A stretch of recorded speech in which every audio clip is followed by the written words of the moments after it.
36번이요.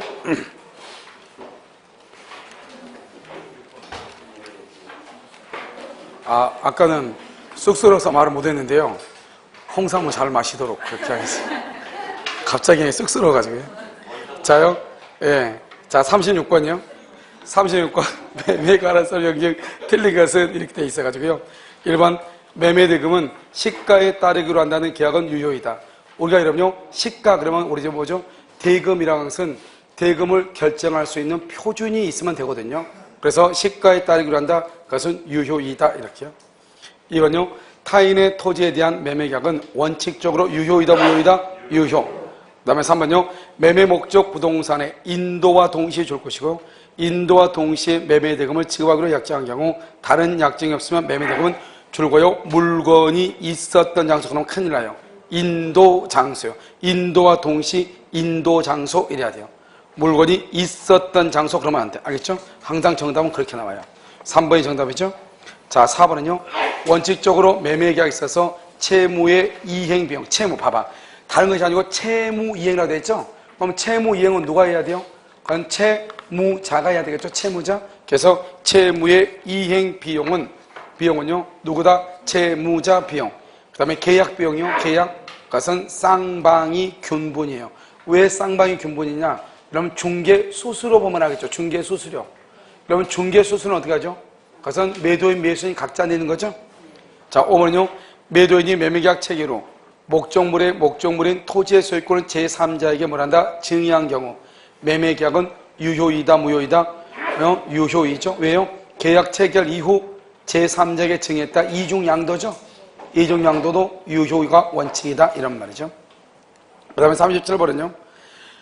매도인이 매매의 목적이 된 권리를 이전할 의무와 매수인이 대금할 지급할 의무는 어떻게 한다? 두 번째 줄 동시이행이죠. 2번은요. 매매의 당사자 일방 줄 것이고 매수인이요. 의무이행 줄 것이고 매매요. 대금이요. 대금이 그 다음에 기한이요. 기한 2월 1일이라고 써봐요. 그런데 여기 방금 1번에서 뭐라 했냐? 대금하고 권리는 동시행이라고 그랬죠? 그러니까 잔금이 2월 1일이죠? 그러면 상대방이요. 매도인이요. 의무이행이 뭐냐? 등기요. 동일한 기한 2월 1일이요. 있는 것으로 추정한다. 이 말이죠. 알겠죠? 그러니까 이건 무슨 말이죠? 대금과 등기는 무슨 관계다? 동시이행 관계다. 이런 말이죠. 3번은요. 매매 목적물에 대하여 권리를 주장하는 자가 있어서 매수인에게 권리 상실의 위험이 있는 경우 매도인이 상당한 담보를 제공하지 않으면 줄고요. 위험 한도에서 대금 지급을 거절해요. 위험 한도 이렇게요. 다음에 4번은요. 매매 목적물에 대해서 권리를 주장한 데가 있어서 매수인에게 권리 상실의 위험이 있는 경우 매도인이 줄고요. 상당한 담보를 제공해요. 상당한 담보를 제공하면 바로 옆에 줄고요. 대금 지급 의무를 이행해야 돼요. 그래서 3번하고 4번은 법조문 그대로인데요. 588, 589요. 자, 5번은요. 부동산 거래에서 거래 상대방이 일정한 사정을 알았다면 거래를 하지 않았을 것임이 경험칙상 명백한 경우라도 신의 성실한 원칙상 사전에 상대방에게 그와 같은 사정을 고지할 의무가 없다. 틀렸죠? 여기 거래를 하지 않았을 것임이 줄고 경험칙상 명백한 경우를 구하기요. 거기다 써요. 아파트 분양 플러스 공동묘지 조성이죠. 아파트 분양 플러스 공동묘지 조성이요. 그래서 아파트를 분양하는데 공동묘지를 조성 중에 있다. 그럼 여러분요. 그 공동묘지가 조성 중에 있다는 사실을 분양자는 고지를 해야 돼, 안 해야 돼? 해야 돼. 하지 않으면 뭐가 된다? 사기가 된다. 그걸 지금 얘기하죠. 37번은 그냥 한번 읽어보는 문제고요. 정답 5번이고요. 38번 이제 일방 이야기죠. 자, 지금부터 보도록 하겠습니다. 자, 이제 우리가요. 여기서 보면 어떻게 하면 이렇게 갑이 있고 여기 이렇게 을이 있죠. 한 학원의 학생이요. 꿈을 꿨는데 로또 복권 번호가 쭉 나오더래요. 그래서 로또 복권 번호를 쭉 나와가지고 그걸 이제 잠을 깨가지고 너무나 선명해서 그 로또 복권 번호를 적어놨는데요. 갑자기 이제 어디 가다가 이제 복권을 사야 되겠다 생각이 됐나 봐요. 그런데 그 적어놓은 거 꿈을 생각지 않고 그냥 자기는 자동으로 산단 말이에요. 자동으로 사가지고 이제 와가지고 로또 복권 당첨을 하는데 보니까 안 되는 거예요. 자기가 생각했던 게 딱 나니까 적어놓은 거 있잖아요. 그 번호 봤더니 그 번호가 똑같은 번호가 1등이더라고요. 걔가 지금 아직도 학원 안 나오고 있어요. 그래서 나 이거 문자가 왔더라고. 나한테 뭐라고요. 그래서 전화를 했더니 막 무는 거예요. 그걸 잊어버리려고 해도 안 잊어진다고. 자기는 그거 잊어버리고 싶은데, 그리고 잊어버리고 그냥 공부하고 싶은데, 자기한테 왜 이런 일이 일어나는지, 그러면서 막 우는 거예요. 그래서, 참. 그래서 로또가 돼서 아무나한테도 뭐 몇십억은 됐을 거 아니에요? 근데 똑같은 번호가. 그래가지고, 자기한테 왜 이렇게 안 좋은 일만 일어나는지 모르겠다고. 그렇게 하면서. 그래서 막 우는 거예요. 그래가지고, 마음 추스리고 학원을 가고 싶은데, 학원을 갈 수가 없다고. 마음이 진정이 안 돼가지고 갈 수가 없대요. 자꾸 그게 생각나고, 뭐 하려고 하면 생각나고, 그래서 못 하겠다고. 그래서, 여자 여학생이에요. 여학생, 우리 학원에 공법 선생님 강의 듣거든요. 이동 선생님 강의. 이동 선생님 강의 듣고, 이제 이동 선생님 강의 이제 모든 것을 다 보내줘가지고 듣고 있는데, 그래서 아무튼, 왜 그런 일이 일어나는지 모르겠다고. 그걸 잊어버리려고 해도 도저히 안 된대요. 뭐 하면 또 생각나고, 계속 돈 쓸 때 생각나고 그럴 거 아니에요. 내가 지금 왜 걸어다니나. 그게 당첨됐었으면 비 썼으면 되는데, 기사 쓰면 되는데, 이런 생각 아니야. 그래서 가방을 하고 이렇게 있는데요. 여기요, 여기 보면, 2월 1일이요. 일방이약이죠. 여기서 일방이약. 그래서 예약이고요. 여기요. 3월 1일이요. 여기서 번계약을 체결하죠. 번계약이요. 그 다음에 여기요. 4월 1일 중도금을 이렇게 하고요. 중도금. 그 다음에 5월 1일 이렇게 잔금을 하죠. 자, 지금부터 이제 우리가 법이 이제 진행되는 과정을 보면 여기서는 예약이죠. 그러면 이 예약은 언제나 계약이에요. 언제나. 그래서 예약은 언제나. 일방예약 보면 재매매 예약. 그럼 일방이란 말이 중요한 거죠. 예약이란 말이 계약이란 말이에요. 재매매 예약도 계약이에요. 그 다음에 이제 번계약이 되죠. 그러고 나서 이제 중도금을 지급을 하죠. 그러면 이 중도금을 뭐냐? 이것을 이행단계다. 이렇게 얘기해요. 그럼 이행단계인데요. 여기서 이행을 하지 않죠. 그러면 우리가 이것을 채무불이행이라고 얘기해요. 그러면 채무불이행이 있으면 우리 방금 했었죠. 계약을 뭐라고? 해제하고 원상회복을 청구하고 원상회복이요. 손해배상을 청구한다. 이 말이죠. 이것을요. 그런데 지금 봐봐요. 여기에서 중도금 이후 단계에서 계약의 해지란 말이 나와야 되는 거잖아요. 그런데 여기 잔금은 뭐죠? 잔금은 또 등기하고 무슨 관계죠? 잔금은 등기하고 무슨 관계요? 동시이행 관계죠. 그런데 동시이행은 우리가 이미 앞에서 배웠잖아요. 순서로 보면 여기가 더 먼저잖아요. 그 다음에 여기요? 여기 쭉 해가지고 물건을 이제 인도해가지고 여기요? 7월 1일 날 물건에 하자가 발생하죠. 그럼 여기서 무슨 책임이요? 담보 책임 이렇게요. 이런 것이 이렇게 발생하는데요. 그래 우리가 순서로 보면 먼저 예약을 먼저 공부하고 그 다음에 이제 본계약을 하고 나서 여기서 뭐를 하냐면요. 본계약을 하고 나서 여기서 계약금이라고 하는 것을 지급을 하거든요. 계약금. 그 다음에 계약금 공부를 하고 그 다음에 중도금 이후에서 채무불이행이 있냐 없냐를 보고 있으면 해적권을 공부를 하고 그 다음에 채무불이행이 없다? 그러면 잔금하고 등기가 동시행이니까 이제 동시행을 공부를 하고 물건을 넘겨받았더니 하자가 있더라? 그러면 담보 책임을 공부하고 이런 순서로 공부를 해야지 원칙이란 말이죠. 그래서 지금 우리는 이미 동시이행 항벽불이행에서 이미 맨 앞에서 배웠단 말이죠. 그 다음에 방금 뭘 배웠냐? 방금 해적권을 배웠단 말이죠. 알겠죠? 그 다음에 이제 우리가 뭐냐? 예약을 이렇게 배우는 거예요. 계약금 배우고 이제 여기요 담보책임 배우고 이렇게 순서가요. 그러니까 순서가요. 우리가 채권에서 실제 거래하는 것하고 우리 책의 순서하고 뒤죽박죽이죠. 무슨 말인지 알겠죠? 그래도 여러분 어떻게 해야 되냐? 일단 이 두 가지는 일단 이것도 되게 큰 테마거든요. 동시항벽권과 해적권이요. 이 두 가지를 일단 봤으니까요. 지금부터 이제 중요한 것은 여기 담보책임하고 지금 특히 계약금하고 담보책임은 거의 매년 시험에 나온단 말이죠. 그래서 여기서 보면 여기 일방 예약이라고 하는 것이 있잖아요. 예약은 뭐냐? 예약으로부터 예약 완결권이라고 하는 것이 나와요. 이 예약 완결권이 뭐냐? 예약을 완결한다 이 말이죠. 그걸 본계약이죠. 그래서 여러분요. 음식점에 가서 우리 예약하죠. 예약하고 나서 앉아가지고 말하죠. 우리 왔으니까 음식 주세요. 그것을 완결권을 행사한다고 그래. 그럼 앉아있으면 음식이 나오죠. 그럼 나오면 이제 거기에서 본계약이 체결이 되는 것이죠. 알겠죠? 그러면 이 예약 완결권은 뭐냐? 이것은 형성권이에요. 방금 했었죠, 우리. 형성권은 뭐다? 일방적 의사표시예요. 일방적 의사표시. 일방적 의사표시는 뭐다? 그것은 단독행위예요. 이걸 그냥 그대로 보는 거예요, 이렇게요.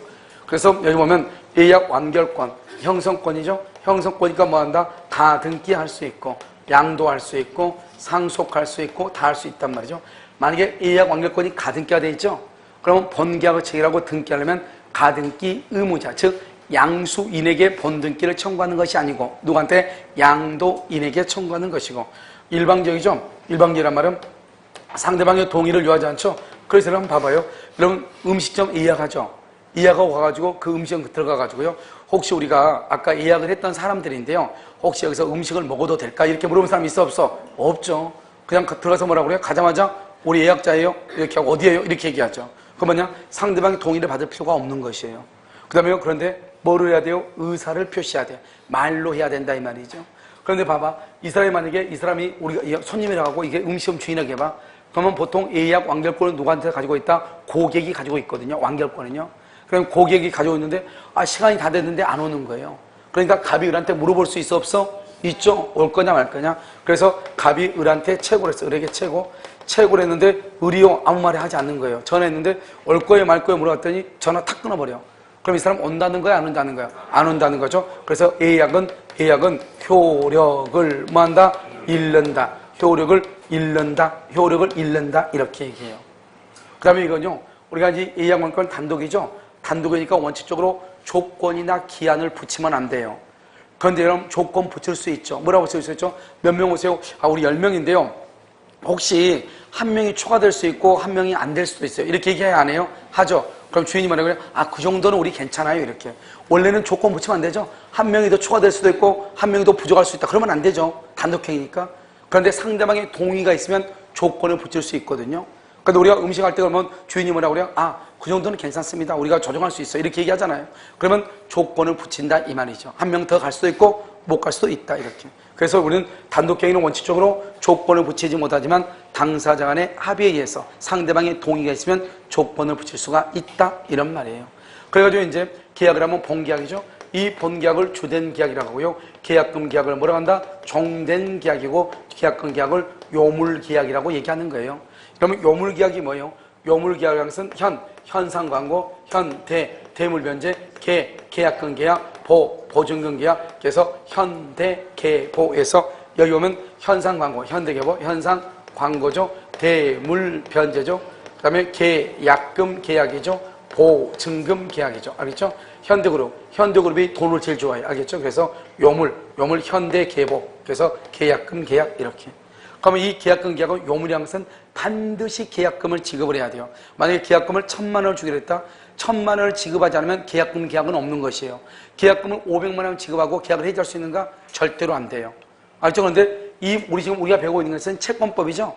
채권법이니까 당사자가 뭐가 있으면 동의가 있으면 또 가능해요. 그러니까 보통 우리나라 사람들은 어떻게 생각하냐? 이 계약금을 1,000만 원을 주기로 했단 말이죠. 1,000만 원을 주기로 했는데요. 이 을이요, 일단 계약금을요, 100만 줘, 100만. 1,000만 원 주고 내일 줄게요. 그랬는데 더 좋은 물건이 나오니까 어떻게 한다? 을이 갑한테 전화해서 그거 먹고 떨어지고 우리 계약 없는 걸로 합시다. 이렇게 얘기하죠. 그러면 갑은 뭐라냐? 갑은 무척 안타까워하죠. 왜요? 1,000만 원 다 받았으면 1,000만 원 먹을 수 있었는데 100만 원밖에 못 받았다가 안타까워하죠. 을은 엄청나게 다행스럽게 생각하죠. 1,000만 원 줬다가 계약 깨졌으면 큰일 날 뻔했잖아요. 그러니까 두 사람이 그냥 먹고 떨어져 그러면 갑은요 안타깝지만 뭐 씁쓸하게 알았어요 그러고 을은요 다행이다 싶고 이렇게요. 그런데 원칙적으로 하지 않고 그러면요 계약금을 1,000만 원 주기로 했는데 100만 원밖에 안 줬죠. 만약에 을이 계약을 해지하죠. 갑은요 노할 수 있어요. 왜요? 계약금 계약이 있다 없다? 없죠. 그러면 주려면 1,000만 원을 다 주라 이 말이죠. 알겠죠? 나머지 900을 주라. 그래야지 계약을 해지할 수 있고 그렇지 않으면 계약금 계약은 없는 것이에요. 계약금 계약 없는 것이니까 바로 본계약으로 가는 거예요. 이러면 우리가 언제나 계약금 하나요?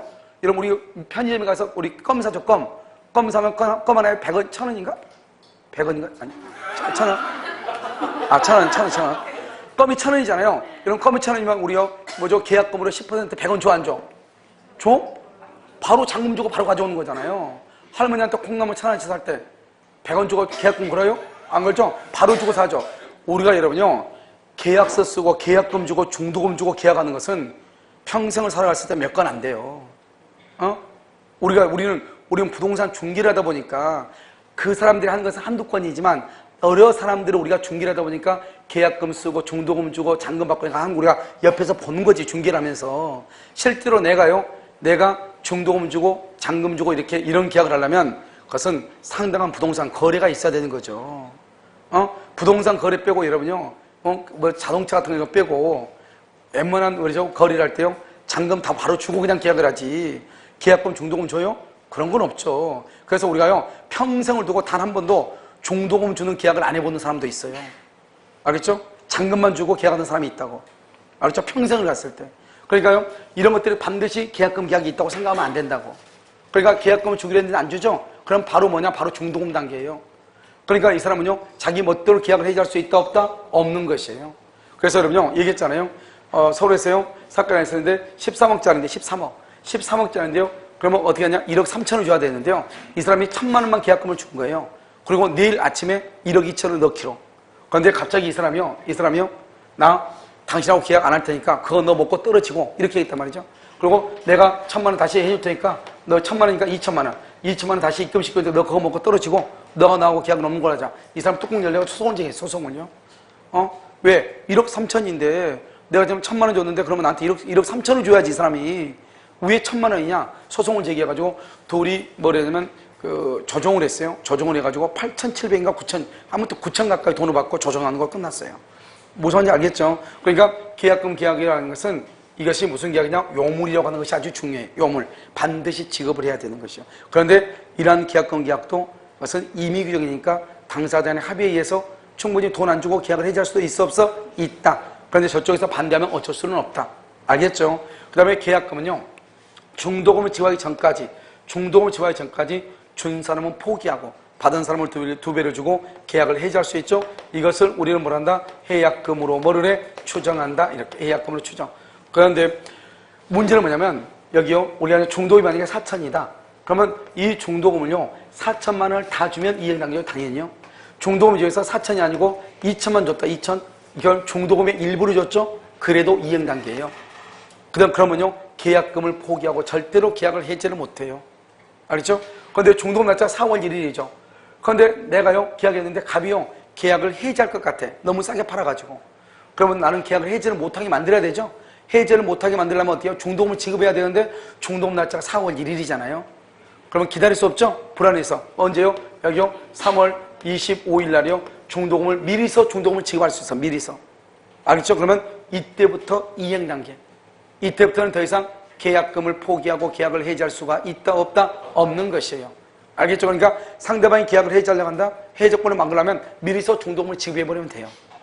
알겠죠? 그래서 중도금의 일부, 돈 당장 없다? 그러면 일부라도 중도금을 지급을 해. 그럼 그때부터 무슨 단계다? 이행단계가 되는 것이다. 마음대로 계약을 해지할 수 있다 없다? 없다. 그 다음에 계약금에 의해서 계약을 해지하는 것은요, 어디서 해지하느냐? 여기서 해지하죠. 여기서 계약금을 가지고 계약을 해지하죠. 그럼 어떻게 돼요? 우리가 4월 1일 이후를 채무불이행이라고 하죠. 그럼 여기는 이행단계가 아니다? 아니죠. 여기는 이행단계가 아니잖아요.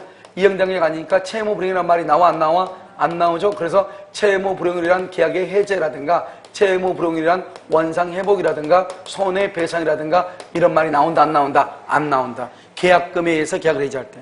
그 다음에 계약금에 의해서 계약을 해지하는 것을 말한다? 형성권이라고 얘기해요. 형성권.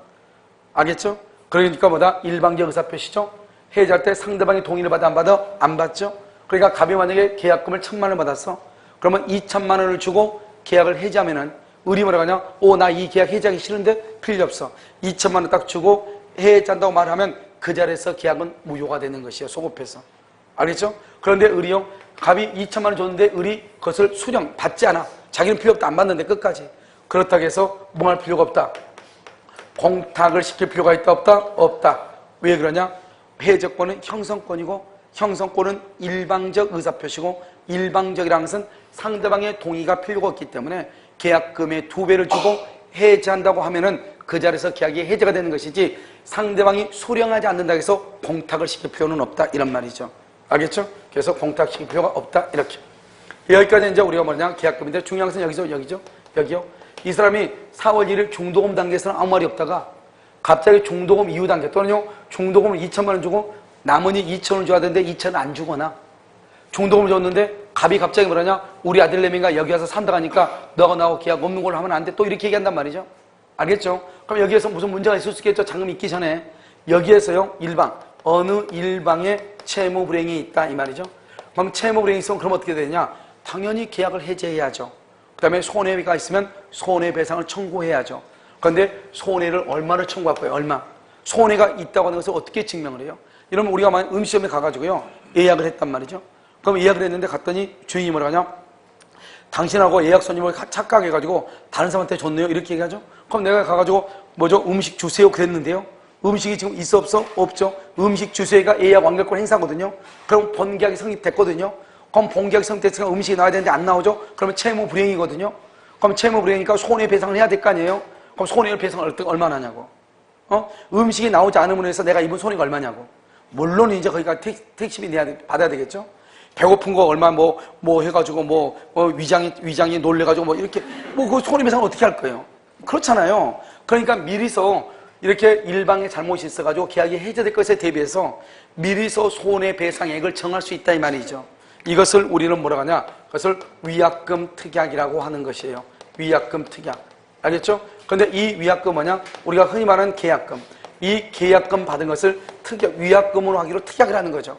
계약금을 얼마나 받았죠? 저기서 1,000만 원 받은 것을 위약금으로 하기로 한 특약. 특약이 있느냐 없느냐? 없죠. 없으면 어떡하냐? 실제 손해를 증명해서 받아야 되는 것이에요. 만약에 위약금 특약이 있다? 그럼 뭐냐? 위약금은 위약벌이라고 하는 거죠.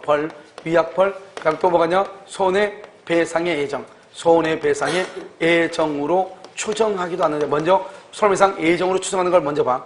계약금 1,000만 원은 어떻게 하냐? 둘이 가박을 하고 2월 1일 계약을 하면서 어떻게 하냐? 만약에 우리 두 사람 중에서 중도금 지불하기 전까지 계약금을 준 사람은 포기하고 받은 사람은 2배를 주고 계약을 해지할 수 있도록 합시다. 이건 계약서에 다 나와 있고 법에 나와 있어. 565조. 이것은 말을 해도 되고 안 해도 돼. 그런데 우리 두 사람 중에 한 사람이라도 잘못해가지고 만약에 계약이 해제가 되면은 이 계약금을 손해배상으로 하기로 합시다. 이렇게. 손해배상으로 하기로 합시다. 그걸 위약금 특약이라고 그래. 그런데 실제 손해가요. 실제 손해가 갑의 잘못으로 을이 입은 손해가 100만 원밖에 안 돼. 그래도 계약금을 손해배상으로 하기로 예정을 해놨으니까 1,000만 원을 내가 다 가져가는 거예요. 알겠죠? 그런데 실제 갑의 잘못을 해서 내가 입은 손해가 1,500이야. 1,500이라고 할지라도 500을 더 달라고 할 수 없어. 얼마만 가져가? 1,000만 원만 가져가. 그것을 손해배상 예정이라고 하는 거예요. 그런데 위약벌이 항상 위약벌은 계약금으로 손해배상을 하고 그 다음에 부족한 거 있으면 플러스 알파로 손해배상을 별도로 또 청구할 수 있어. 손해배상 별도로. 그러니까 만약에 갑이 잘못하죠? 그러면 일단 계약금을 내가 먹어. 그리고 별도로 플러스 알파로 손해배상을 더 청구할 수 있어. 그걸 위약벌이라고 하는 거예요. 그러면 보통 여러분 요즘 지금 원주에서 지금 아파트에요. 이렇게 분양 열기가 있잖아요. 상가라든가 이런 것이요. 제천도 그렇고요. 그럼 어떻게 하냐면 여러분요. 상가라든가 아파트 분양 계약서 보면 반드시 뒤편에 가면 위약금 특약으로 하는 것이 돼 있어. 또는 위약벌 약정으로 반드시 가서 계약서 한번 봐봐. 뒤에 보면 반드시 돼 있어. 왜냐? 누군가가 상가를 분양받는다고 해가지고 분양받았다 계약해놓고 나서 그러면 다른 사람한테 팔지 못하잖아요. 그러고 나서 질질 시간 끌다가요. 갑자기 나 계약 못하겠다 그러면은 분양자가 손해볼 수 있어 없어? 있잖아요. 그럼 분양자가 어떻게 하냐? 일단 계약금 떼죠. 계약금만 떼는 게 아니에요. 지금까지 입금, 중도금 입금의 몇 %, 잔금의 몇 %, 이런 것을 또 플러스 알파로 위약금으로 하기로 한다. 또 돼 있어. 그러니까 계약금 떼이고 플러스 알파로 얼마나 더 또 떼야 돼. 그래야지만이 계약을 해지할 수 있는 것이에요. 그러니까 아파트 분양 이런 것을 보면 뒤에 계약서 보면 없는 것은 없어요. 알겠죠? 100% 있어요. 알겠죠? 우리가 일반적으로 거래할 때는 이런 게 별로 없죠. 그런데 아파트 분양, 상가 분양 계약서 뒤에 읽어보면 위약금이라고 해서 반드시 나와요. 그것은 대부분이 뭐냐? 손해배상 예정이 아니고 위약벌이라고 되어 있을 거예요. 위약벌로. 알겠죠? 그래서 이제 위약벌 이렇게 얘기해요. 이것을 계약금, 계약이다. 좀 복잡하죠. 자, 보면 38번. 1번. 예약이 성립하려면 그 예약에 타자와 맺어질 본계약의 요소가 되는 매매 목적물, 이전 방법, 매매가액 및 지급 방법 등이 확정할 수 있어야 된다. 2번. 예약 완결권은 예약자의 상대방이 매매 예약 완결의 의사 표시로 하여 매매의 효력을 생겨가는 권리로서 형성권. 그 다음에 예약 완결권의 형성권이죠. 뭐가 있다? 양도성이 있다. 4번요. 예약 완결권은 특별한 사정이 없으면 무슨 기간에 제한을 받는다? 제척기간. 그래서 형성권은 제척기간이고 그 다음에 청구권은 소멸시효에 걸린다고 얘기한다. 5번. 매매 예약 완결권의 행사기간을 정하지 아니할 때는 예약 의무자는 완결권자에게 상당한 기간을 정하여 행사 여부의 확답을 check하고 확답을 받지 못하면 줄거 예약은 효력을 잃는다. 이렇게 예약은 효력을 잃는다. 이렇게. 예약은 효력을 잃는다. 그래서 정답 5번이죠. 자, 39번요. 계약금이죠. 1번. 매매 계약과 더불어 체결된 계약금 계약은 무슨 계약이다? 요물이다. 요물. 현대, 계보 이렇게. 2번. 매매 계약의 성립 후에 교부된 우리는 계약금은 보통 계약을 체결할 때 주지만 마음에 드는 것은 미리서 던지죠. 마음에 들지 않으면요 일단 어찌될지 모르니까 나중에 준다고 하죠. 그러니까 계약금은 미리서 줄 수 있고 계약 체결할 때 줄 수 있고 계약 체결하고 난 후에 줄 수도 있다.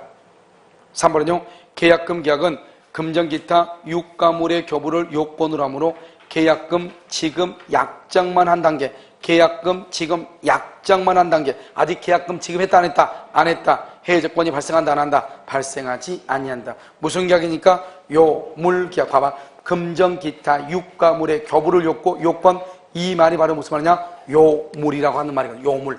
물건을 요구한다 이 말이죠. 자, 4번은요. 계약금은 언제나 증약금 줄 것이고 다른 말로 증거금,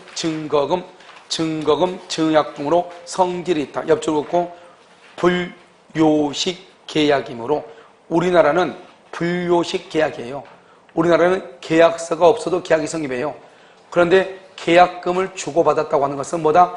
계약을 체결했다고 하는 뭐가 되는 것이다? 증거가 되는 것이다. 이런 말이죠. 5번요. 토지거래 허가구역 안에 토지에 대해서 매매계약이 체결된 후 계약금을 수수한 상태에서 당사자가 토지거래 허가를 신청하여 허가를 받았다라도 줄고 허가를 받았다라도 그 다음 그 옆에다 써 중도금 지급 전이라면 계약금의 배액을 상환하여 계약을 말 수 있다. 해지할 수 있다. 그냥 이 말이 무슨 말이죠? 우리가 뭐가 중요하냐 여기서는요. 토지거래 허가라고 하는 것이 중요한 것이 아니고 중도금을 지급하기 전까지 계약금을 준 사람은 포기하고 받은 사람은 2배를 주고 계약을 말 수 있다. 해지할 수 있다. 정답 1번이고요. 40번은요. 1번. 계약금이 수수된 후 매도인이 매수인에 대하여 매매계약의 이행을 최고하고 매매 잔대금의 지급을 구하는 소송을 제기한 것만으로 줄고 이행의 착수. 자, 그다음 써 매도인은 등기 이전이 이행 단계. 등기 이전 시가 이행 단계. 매도인은요 등기를 이전할 때가 이행 단계예요.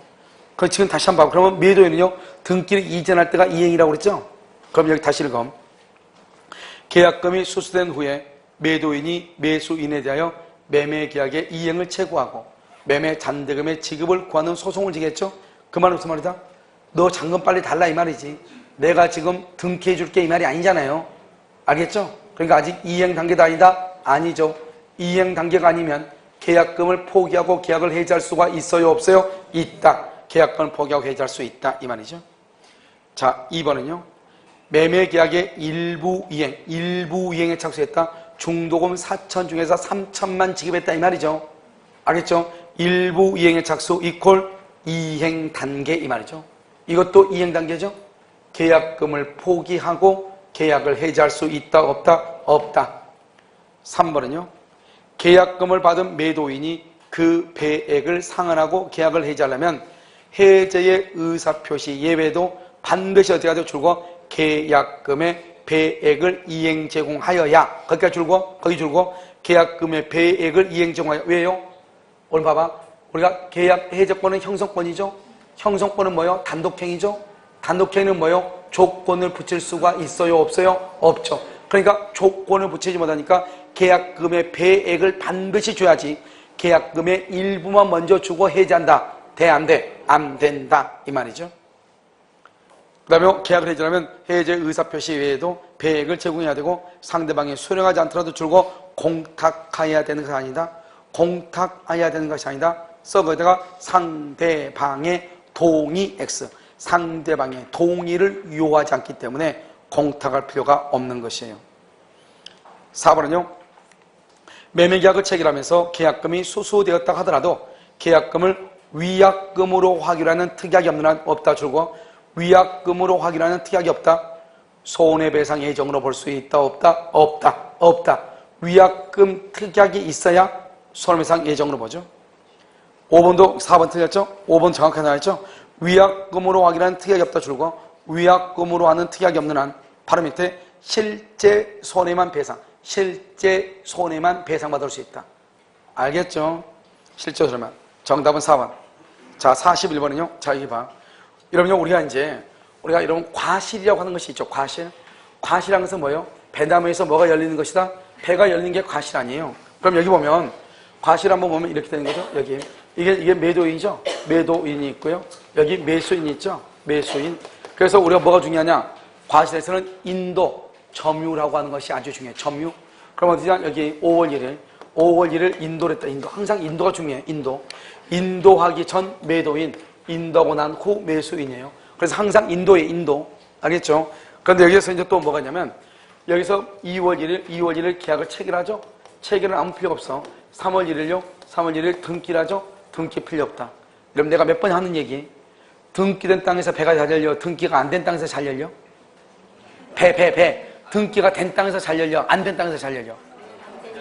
등기 안 된 땅에서 잘 열린다고 쪽팔리니까. 알겠죠? 그러니까 무슨 말이냐? 우리가요, 등기하고 과실하고는 관계가 있다 없다? 없다. 이걸 지금 얘기하는 거라고. 그러니까 등기하기 전에는 매도인, 등기하고 후는 매수인. 그럼 큰일 난다고. 알겠죠? 등기는 전혀 관계가 없다고. 그러면 여기서 뭐가 중요해요? 여기서 4월 1일 잔금을 지급했다. 잔금을 지급했다. 그럼 잔금을 다 이행했죠? 그럼 어떻게 하냐? 잔금 지급하기 전까지는 매도인, 잔금 지급 이후는 매수인. 이렇게. 알겠죠? 자, 그 다음에요. 이 사람이요, 이 매수인이요, 5월 1일 물건을 넘겨받았는데 정작 돈은요, 7월 1일 날 이 사람이 잔금을 인도받고 난 다음에 잔금을 준 거예요. 그러면 이 사람 뭐라고 했죠? 봐봐. 인도를 받으면 무조건 월세는 누가 받아먹는다? 매수인이 받아먹죠. 매수인이. 이 사람은요, 월세 받아먹으면서 돈은 늦게 주죠. 그럼 돈은 늦게 주면 잔금에 대한 이자도 줘야 돼, 안 줘야 돼? 줘야 되죠. 왜요? 자기는 뭘 받아먹으니까? 월세를 받아먹으니까. 알겠죠? 그래서 지금 두 달간 늦게 줬죠? 그럼 어떻게 한다? 잔금을 주면은 잔금에다가 플러스 뭐까지? 이자까지 이렇게 줘야지. 그래서 뭐라고 표현하냐 이것을? 매수인은 목적물을 인도받은 날부터 이자를 가산해서 돈을 반환한다. 알겠죠? 언제부터? 인도받은 날부터 이자를 가산해. 이해됐죠 지금? 그래서 이것을 얘기해. 이것을 과실이라고 그래. 아무것도 아니죠. 뭐가 기준이다? 인도하기 전 잔금. 그러면 잔금을 기준으로. 인도 후 잔금. 그러면 인도받은 날부터 뭐도 준다? 잔금만 주는 것이 아니고 뭐도 줘? 이자도 주는 것이다. 이자. 알겠죠? 자, 그럼 봐요. 41번 1번. 매매계약이 있은 후에도 인도하지 않았다. 줄거. 인도하지 아니한. 그러면 누구한테 맨 끝에? 매도인에게. 딱 거기만. 2번. 매수인이 매매대금을 완납하지 않는 상태에서 매도인이 인도 의무를 지체하더라도 매도인이 인도 의무를 지체? 그래도 누구한테? 매도인이 취득. 매도인에게 기소. 매수인은 반환을 청구할 수가 없다. 즉 과실은 누구에게 기소한다? 매도인. 3번. 매매 목적물이 인도전. 그런데 매매대금을 완납. 이게 중요하죠? 매매대금을 완납. 거기가 중요하죠? 매매대금 완납. 그러면 그 후에 과실 수주권 누구한테? 매수인. 그렇게. 자, 4번. 매수인은 목적물을 인도받은 날로부터 대금의 이자를 지급하기까지. 인도받은 날부터 대금의 이자까지 줘야 돼. 매수인은. 왜? 인도 동그라면 인도. 그러면 매수인이 과실을 취득하죠. 그런데 잔금은 나중에 줬다 이 말이잖아요. 그러니까 이자까지 지급한다. 5번. 매수인이 토지에 대한 소유권 이전 등기를 경유받았다. 아직 인도 못 받았다. 그러면 과실은 누구한테? 등기는 받았는데 인도는 못 받아. 그러면 과실은 누구한테? 여기 봐봐. 봐봐. 안 매수인이 아니야. 여기 봐봐. 여기 등기 있죠, 등기. 등기를 미리서 했는데 아직 인도가 전이잖아. 여기잖아. 인도전. 그럼 과실은 누구한테? 매도인이라니까. 등기는 필요가 없다니까. 뭐가 중요하다? 인도하고 잔금만 중요하다니까. 인도하고 잔금하고. 알겠죠? 등기가 중요한 것이 아니고 인도 전 매도인, 인도 후 매수인. 알겠죠? 그러면 잔금 지급 매도인, 잔금 지급 이후 매수인. 알겠죠? 그것만 딱 중요하다고. 자, 이제 담보 책임. 담보 책임 같은 것은 뭐 별것도 아니죠. 보면 담보 책임 여러분요, 우리가 이제 기본적으로 여러 가지가 있지만 지금 뭐 다 설명하기는 그렇고, 뭐를 먼저 보냐? 먼저 우리가요, 박스를 먼저 박스 뭐라 하겠죠? 이 박스는 여러분요, 이런 책에 이런 우리 책하고 전혀 달라, 알겠죠? 먼저 뭐가 있다? 대금 감액이 있죠? 그다음에 뭐가 있어? 계약 해제권이 있죠? 그다음에 뭐가 있죠? 손해배상이라는 것이 있고, 뭐가 있다? 제척기간. 그래서 여러분요, 이런 뭐냐면 다음 중에서 담보 책임이 아닌 것은 뭐냐? 담보 책임은 내용은 대금감액 계약해제 손해배상이에요. 아닌 것이 뭐냐? 하자 보수청권. 하나 써봐. 하자 보수청권은 뭐냐? 그것은 수급인의 담보 책임이야. 수급인의 담보 책임이에요. 알겠죠? 우리는 지금 뭐죠? 우리는 매도인의 담보 책임이잖아요. 그래서 여러분요, 뭐라고 하시면 나올 수 있냐? 다음 중에서 담보 책임의 내용이 아닌 것을 고르시오. 1번 계약해제, 2번 손해배상, 3번 대금감액, 4번은 뭐 완전물 급부청권, 5번 하자보수청권. 뭐다? 하자보수청권이다. 하자보수는 어디에서 나오냐? 수급, 도급에서 나와, 도급에서. 알겠죠? 자, 그 다음에 여기요, 570조 전부타인, 572조 일부타인의 권리, 574조 수량부족 일부멸실, 575조 용익권능의 제한, 576조 저당권의 행사, 저당권 여기까지. 그 다음에 580조, 581조 물권의 하자, 물권. 이렇게. 알겠죠? 그 다음에 이제 여기서요, 여기서 대금 감액이 있죠? 그 다음에 여기 계약 해지가 있죠? 그 다음에 이러면요, 손해배상. 이러면요, 강의 노트에 다 나와 있으니까. 자, 자, 그러고 난 다음에 여기 어떻게 해야 돼요? 여기 오면, 여기 대금 감액이요, 여기 이렇게. 여기 계약 해지권, 이렇게. 그 다음에 손해배상, 이렇게. 그 다음에 제척기간, 이렇게. 알겠죠? 그러고 난 다음에 이제 뭐를 보냐면요. 여기서요, 여기 이렇게 전부타인의 권리, 일부타인의 권리, 그 다음에 수량부족 일부멸실, 요인권 등 저당권 행사. 그러면 이 표 하나 보면 무조건 담보책임 무조건 하나를 보는 것이죠. 알겠죠? 우리가 이제 가지고 있는 기본수에는 이게 이쪽으로 가 있어, 이쪽으로. 이것이 이로 되는데 그건 잘못됐어. 알겠죠? 그것은 이제 잘못됐다기보다는 공부하기 너무 힘들어. 몇 번 얘기했죠? 자, 먼저 봐. 해제는 뭐 할 때요? 목적을 뭐 할 수 없을 때 달성할 수 없으면 해제를 해. 손해배상은 언제요? 손해가 발생해야 돼. 손해가 발생할 때 손해배상을 청구해. 됐죠? 자, 그럼 봐. 지금부터 설명을 해. 우리가 담보책임은 0.5초 만에 끝나. 여러분, 대금 감액이란 말이야. 대금을 깎는다. 감액한다. 그럼 대금을 깎으려면 어떻게 해야 돼요? 깎을 수 있는 것이 있어야 되겠죠. 그럼 뭐다? 여기요. 일부 타인의 권리, 수량 부족. 이런 말이 있어야 돼. 수량 부족. 일부가 부족하다. 이 말이 꼭 있어야 돼. 일부가 부족. 그래서 우리가 대금 감액은 572조 일부 타인의 권리와 574조 수량 부족 일부 멸실. 여기에만 있어. 알겠죠? 그래서 여기는 뭐냐? 선이 악의가 다 있고 선이 있고 악의는 없어. 왜 여기는 나머지는 다 대금 감액이 없어. 그 시험에 뭐라 나오냐? 전부 타인의 권리에 관한 선물이 맞는 것 같은 것은 매수인은 대금 감액을 청구할 수 있다. OX, X란 말이죠. 그래서 대금 감액 청구는 일부 타인의 권리와 일부 수량 부족에만 있다고. 그런데 왜 일부 타인의 권리는 선악을 불문하고 있고 수량 부족은 선이만 있냐 이 말이죠. 그래서 뭐냐, 우리가요, 수박을 사러 갔는데 수박 한 통당 10,000원이란 말이죠. 그럼 10통이면 10만 원이잖아요. 그런데 9개밖에 안 된다는 것을 알면서도 10만 원을 굳이 줬어. 이 사람을 보호할 필요가 있어 없어? 없는 거잖아요. 알겠죠? 그런데 왜 여기 일부 타인의 권리는 악의도 되는가 이 말이죠. 그것은 왜 그러냐? 우리는 569조에 의해서 타인 소유임을 알면서도 매매 계약을 체결할 수가 있다 없다? 있다. 알면서도 악의, 남의 물건인 것을 알면서 일부가 타인의 것이라는 것을 알면서도 계약을 할 수 있다고. 그래서 선악불문하고 대금 감액을 청구할 수 있는 것이에요. 알겠죠? 그래서 선악불문하고 대금 감액, 여기 이렇게. 두 번째, 계약의 해제권하고요, 손해배상은요, 위가 선이고 밑에가 악이에요. 알겠죠? 그래서 선의는 다 돼. 선의는 다 돼. 그런데 우리가 물권의 하자에서는 뭐라고 한다? 선의 플러스 뭐라고 얘기해? 무과실이라고 해요. 무과실. 알죠? 선의 플러스 뭐라고 한다? 무과실. 이렇게. 그래서 선의는 다 돼. 자, 됐죠? 이제 봐봐. 대금 감액은 일부 타인의 권리하고 수량 부족에만 있다. 두 번째, 계약 해제와 손해배상은 누구는 다 있다. 누구는 다 있어? 선의는 다 있다. 선의는. 자, 세 번째, 우리가 저당권이나 전세권이 설정되어 있는 아파트를 알면서 매매 계약 체결할 수 있어요, 없어요? 있죠?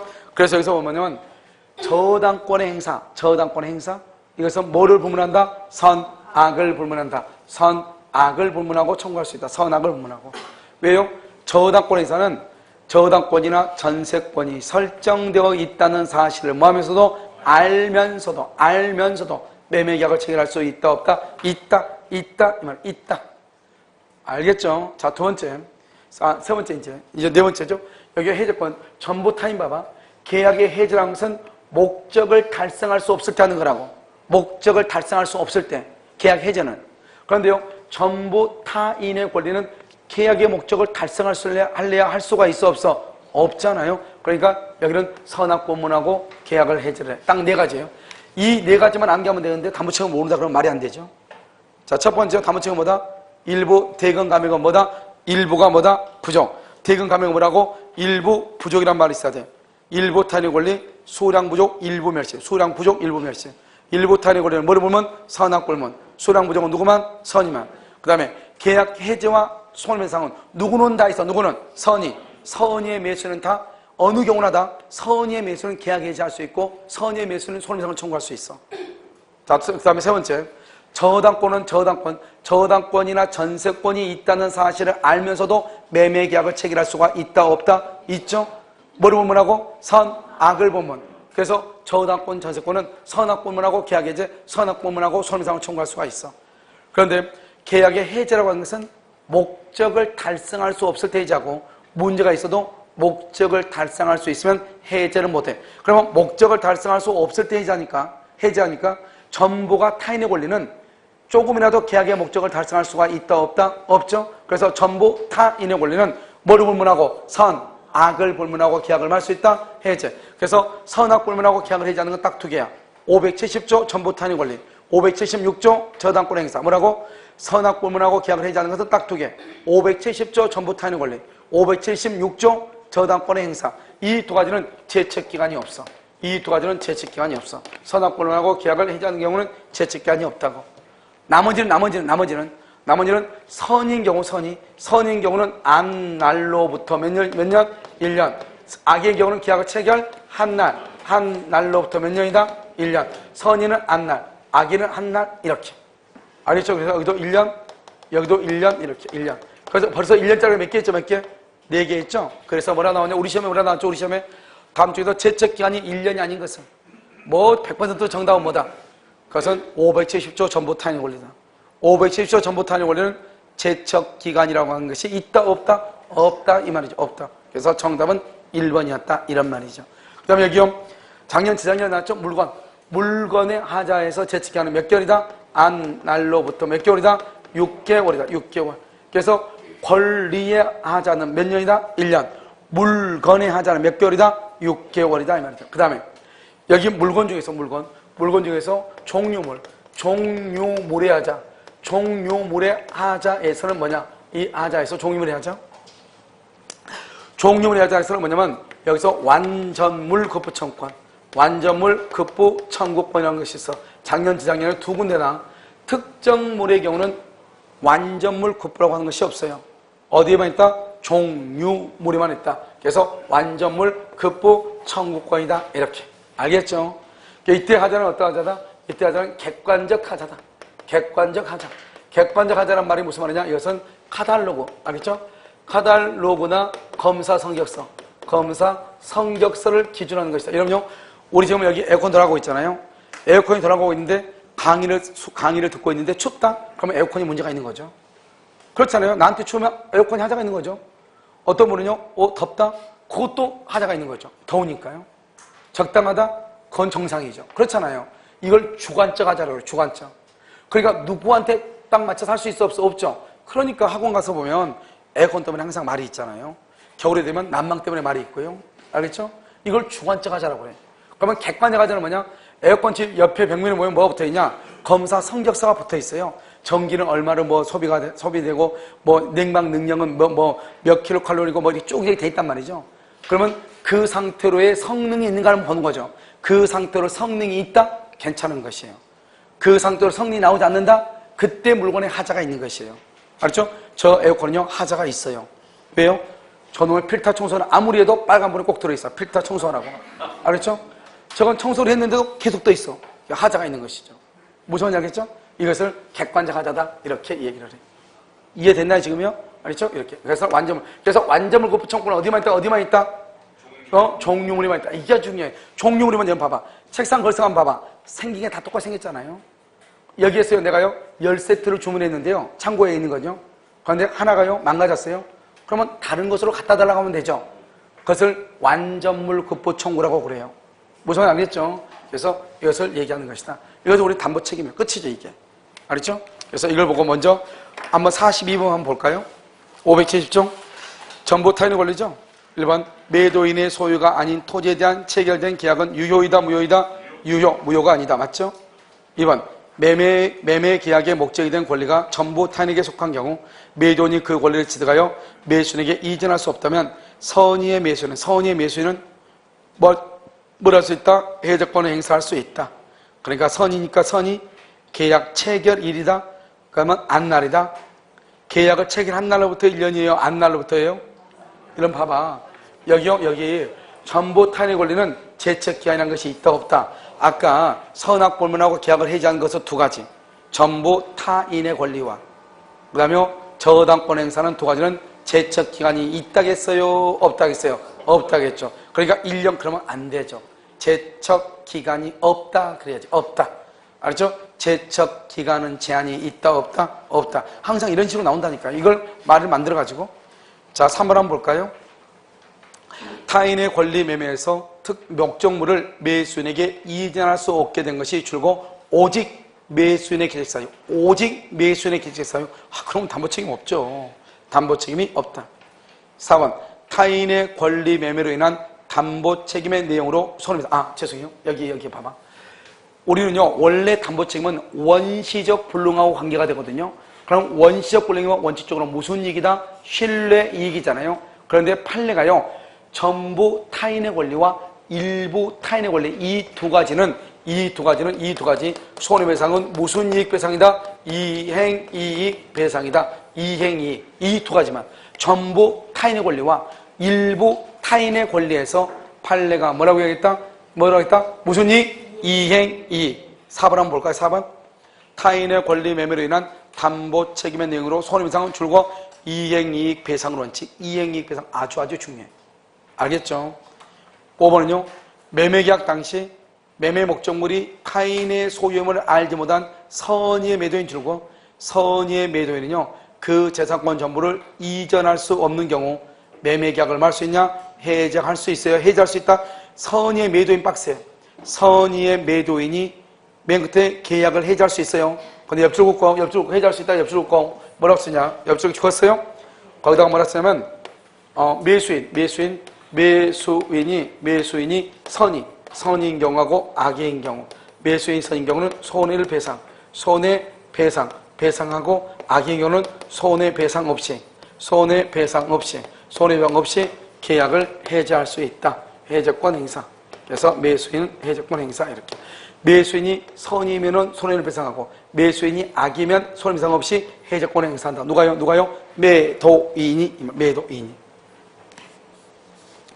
여기는 그냥 계약을 해지할 수 있다 그렇게 있잖아요.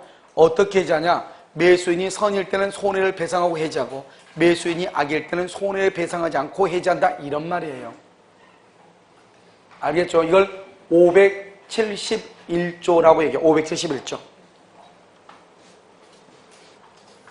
그럼 572조 한번 봐볼까요? 43번요. 그래서 정답 몇 번이에요? 2번이요. 자, 43번 틀린 것은요. 일부 타인의 권리에서 매도인을 상대로 한 대금 감액 청구권이 인정되기 위해서는 줄고요. 매수인이 선의하기를 보면 맞죠? 이건요. 매도인의 담보청의 내용으로 대금 감액 청구권이 민법상 명시적으로 인정된다. 대금 감액 청구권 인정 뭐밖에 없어. 봐봐. 대금 감액 청구권 누구? 일부 타인의 권리에서 매수인이 선의하기를 본문하고 수량 부족에서 누구? 선의. 그걸 지금 얘기하죠. 그 권리의 일부가 타인에게 속한 경우 선의하기의 매수인, 수량 부족에서 선의의 매수인. 알겠죠? 3번.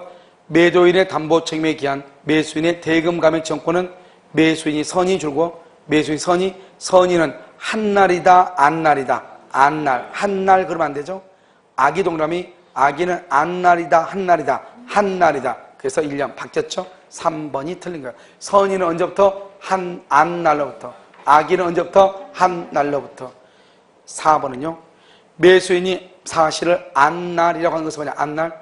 단순히 권리의 일부가 타인에게 속한 사실을 안날이 아니라 그것 때문에 매도인이 이를 취득하여 줄고 매수인에게 이전할 수 없게 되었음이 확실하게 된 사실을 안날. 매수인에게 이전할 수 없게 되었음이 확실하게 된 사실을 안날. 이렇게.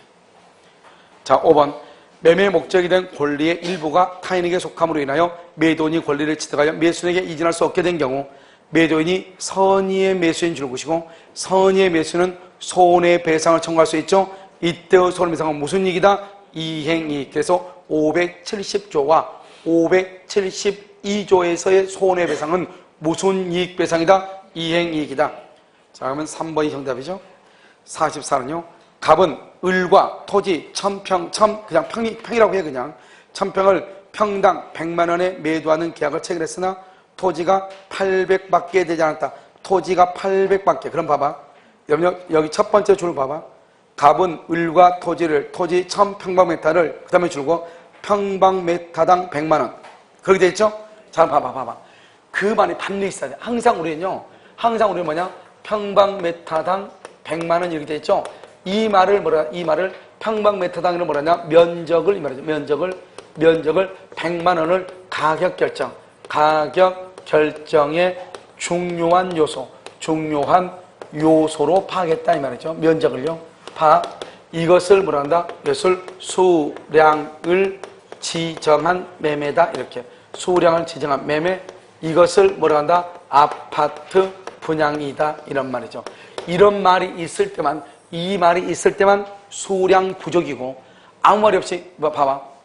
강의실은 몇 평이에요? 아, 이거 50평인데요?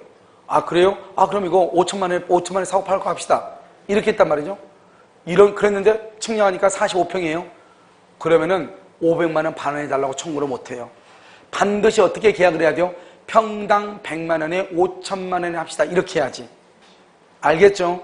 그렇지 않고 몇 평이에요? 한 50평 돼요. 아, 그러면 5천에 합시다. 예, 그러면 그럽시다. 이렇게 하는 건 절대로 안 돼요, 그것은. 무슨 말인지 알겠죠? 반드시 앞에가 무슨 말이 들어가야 돼? 평당 얼마. 이게 들어가야 돼. 그 말이 안 들어가려면 수량을 지정한 매매라는 말이 들어가야 돼. 이런 말이 없이 면적이 부족하다고 해서 수량 부족 그러면 돼? 안 돼? 절대로 안 된다고. 판례가 안 된다고 그랬어. 판례가요. 등기부상의 면적을 기준으로 가격을 정했거든요. 판례가 그건 안 된다고 그랬어. 알겠죠? 그래서 반드시 무슨 말이 있어야 돼요? 평당 얼마. 이게 있어요. 평당 얼마. 자요, 1번. 우리가 수량 부족이죠? 봐봐. 여기 봐봐. 수량 부족은 뭐예요? 선의일 때만 대금감의 계약해제 손해배상 안날로부터 1년이죠. 선인 경우만 대금감의 계약해제 손해배상 안날로부터 1년. 한번 볼까요? 선의의 매수인 을은 대금감의, 악의의 매수인 을은 악의의 매수인 악의. 여기 봐봐. 선의만 매수인이 책임을 충고하고 악의는 책임을 충고한다 못한다? 못하니까 매수인이 악의일 때는 매도인은 책임을 진다 안 진다? 안 진다. 책임을 지지 않는다. 3번 매수인이 선이면 갑에 대하여 손해배상을 청구할 수 있고 4번 매매계약 당시 사실을 알았으면 매매하지 않았으리라고 할 만한 사정이 있는 경우에 악의는 해제된다 안 되죠. 누구만 된다? 선이만. 재책기간 몇 년이다? 1년. 언제부터 1년이다? 안날로부터 1년이다. 이렇게. 그러니까 봐봐. 여기 그냥 있는 것을 그냥 하나하나 그냥 그대로 그냥 얘기하는 거예요. 여기 있는 거 아무 말도 아닌 거. 이걸 가지고 지금 문제를 만들고 있다 이 말이죠. 알겠죠? 그러니까 이 표현만 보면 되는 거지. 가가지고 복잡하게 갈 필요는 전혀 없는 것이다. 45분부터 잠깐 쉬었다 하도록 그렇게 하겠습니다.